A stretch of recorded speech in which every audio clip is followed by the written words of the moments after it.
The YT Jeffsy is meant to be a balanced bike with their 50-50 rating placed on climbing and descending capabilities. That said, 145mm of travel is still plenty enough for most people in most places. The German brand, which operates via direct-to-consumer, established itself as a pioneer of value around a decade ago. So what do we make of the Jeffsy? The YT Jeffsy has what we would call the perfectly normal trail geometry. It's got a 65-degree head angle, 77-degree seat tube angle, a 475mm reach in the size large we've been testing, and 437mm chainstays that scale with each size in the lineup. The bike has 145mm of rear travel paired with a 150mm fork.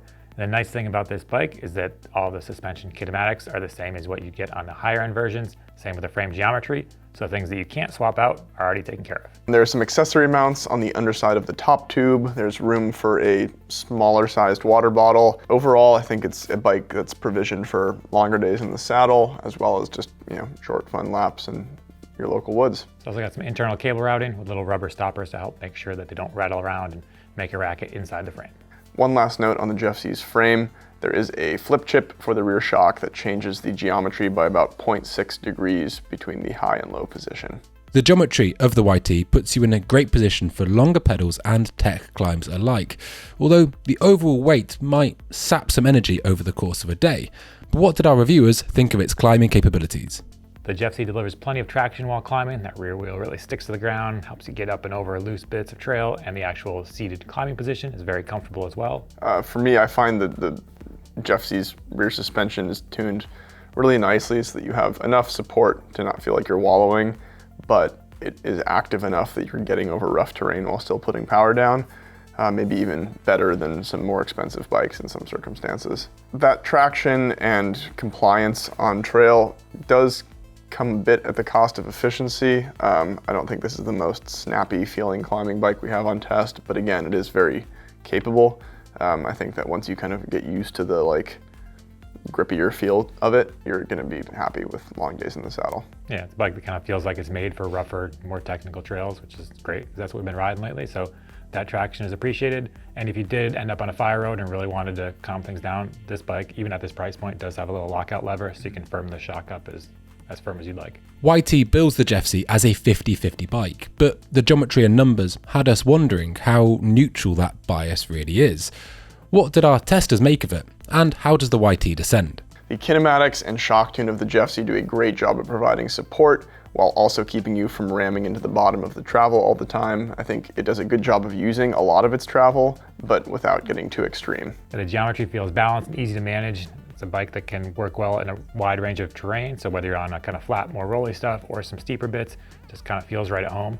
And it's a bike that, even though it's a value bike, the parts don't really hold it back. So some of the other ones we have on test, you get into something a little pointier and all of a sudden you don't have traction from your tires or you're bottoming out the suspension, but none of those were the case with the Jeffsy. Yeah, I think they did a really good job of maximizing the componentry to meet the quality of the frame and the design work that went into it. Again, the geometry, as we mentioned at the beginning, is quite ideal for a lot of trail and even harder trail uses. A lot of these are the numbers I would choose for a do-it-all bike, and I think it is just that. As far as the fit of the bike, or actually the feel of the bike when you're descending, it's not the absolute longest, slackest thing. You remember, it's supposed to be kind of a do-it-all trail bike, and I think it really fits that well. It is plenty slack for getting down some steep stuff, but if it does become a little mellower, you don't feel like you're on the wrong tool for the job. So really good bike, very versatile in a wide range of terrain. Yeah, for sure. I think you can have a good time riding mellow trails on the Jeffsy, but you can just as easily get away with riding some pretty gnarly stuff. Yeah. And it jumps well too. It's got kind of a shorter back end and then overall kind of a little more compact feel. So if you ended up in a bike park, you could ride this in a bike park, even though it's a value bike. If you're on a jump trail or something like that, it's going to do just fine. Yeah, I think this is one of those bikes that because it's got fairly modern geometry, you could even start to play with which size is best for you. YT has a pretty decent setup calculator that you could use to get a sense of which size you might be best on. And perhaps if you're someone who's going to be riding this in the bike park a ton, you could jump a size up for just more stability between the wheels. But if you're doing a bit more fun, zippy trail riding, a shorter reach is going to be better. Yeah. And even the fact that we just mentioned the word bike park on a bike that's priced below $3,000 is pretty impressive. So we'll get into the components here soon and really dig into what's making it work so well. But it's just important to note that's not something we normally talk about with bikes at this price point. Yeah. What are the component highlights? On the components front, it's a pretty positive sweep on the Jeffsy. They did a really good job of maximizing performance on every point of the bike for the price point. I think highlights for me, like right off the bat, the SRAM DB8 brakes are consistent, they're quite powerful. The ergonomics are fine, but I think really they're just like a good brake, especially for a bike at this price point.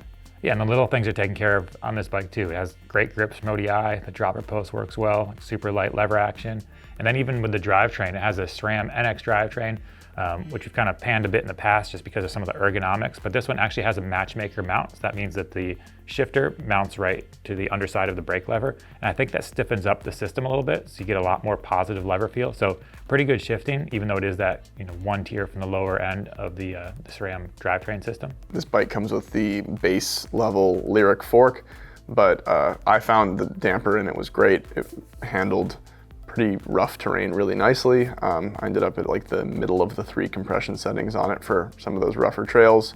It has bleeder valves for letting excess air out of the lowers if you're changing elevation or temperature. Just little nice finishing details that you don't typically see on budget forks. Again, like something I'd be happy to ride on my own bike. Yeah, it's pretty quiet too. Like that fork has a really quiet as it goes through its stroke. There's no kind of milkshake sucking noise as it comes back up. So even that rear shock, same thing, no harsh bottom outs. Kind of nice that it actually even has a little bit of a lockout lever. Yeah. Tires, it's got the regular. This bike has the same tires that the highest end Jeffsy has. Yeah. Like Exo Plus, Minion pair, they're great. Like it's Max Terra rubber compound, which a lot of us like the grippier stuff, but Max Terra is a good option compared to the dual compound. So it's kind of a good do-it-all, and especially at this price point. Like nothing, there's really nothing you would need to swap out right away. And that's not something you can say about all bikes at this price point. So then, who's this bike for? The Jeffsy could really be a multi-purpose bike. It'd be a great bike for somebody that's kind of, call them an aspirational mountain biker, somebody that's new to the sport but knows they want to kind of push their limits, they want to grow and be able to tackle more challenging terrain. The Jeffsy is going to be able to handle that. If you were lucky enough to get this as your first bike, you're the most stoked person in the world. Like if I started on this bike, this would be pretty amazing. But it's also a bike for somebody that you're on a budget but don't want to sacrifice performance. The Jeffsy is the one that represents the best bang for your buck. It's the most expensive bike we have on test, but at the same time, it's the one that has like potentially the longest lifespan in terms of user utility. I think you could be a very good mountain biker and still enjoy riding this bike. We're at a pretty good spot in the mountain bike world where it doesn't seem like there's a lot of massive geometry changes or standards changes on the way. I could be wrong, but hopefully not. But what that means is that if you started with this bike, it's a good chance it's still going to be just as relevant a few years down the road. I think the frame seems pretty well made.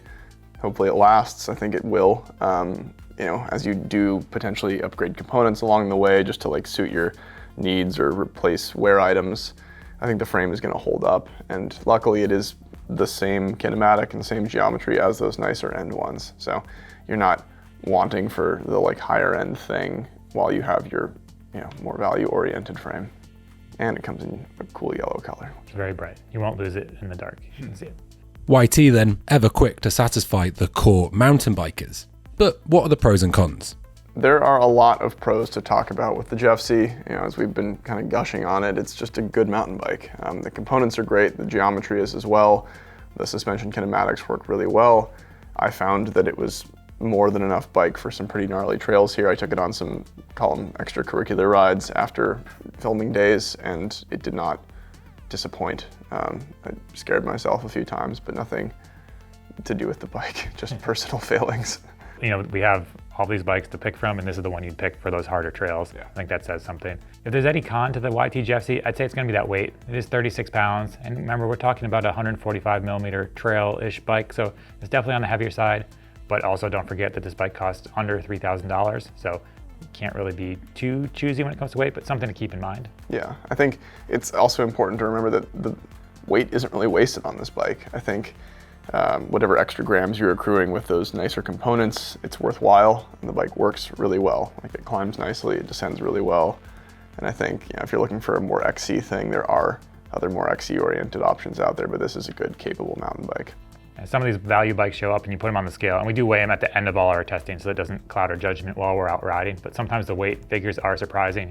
They must have some lead handlebars and I don't know, solid rubber tires. But in the case of the Jeffsy, it all just makes sense. You know, it's a little bit heavier because it has those XL Plus casing tires. It has burlier rims. It has a fork that actually works. So I think that all the trade-offs for the extra weight are worth it in this case.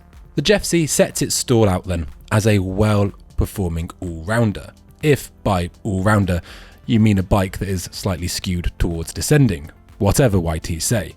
The weight of it is hard to ignore, but so too is the performance that extra burden brings you. For riders that want an aggressive trail bike to do everything, especially in the value category, the Jeffsy is a very strong contender. Thank you for watching the Value Bike Field Test. Be sure to subscribe to Pinkbike so you never miss our latest mountain biking videos.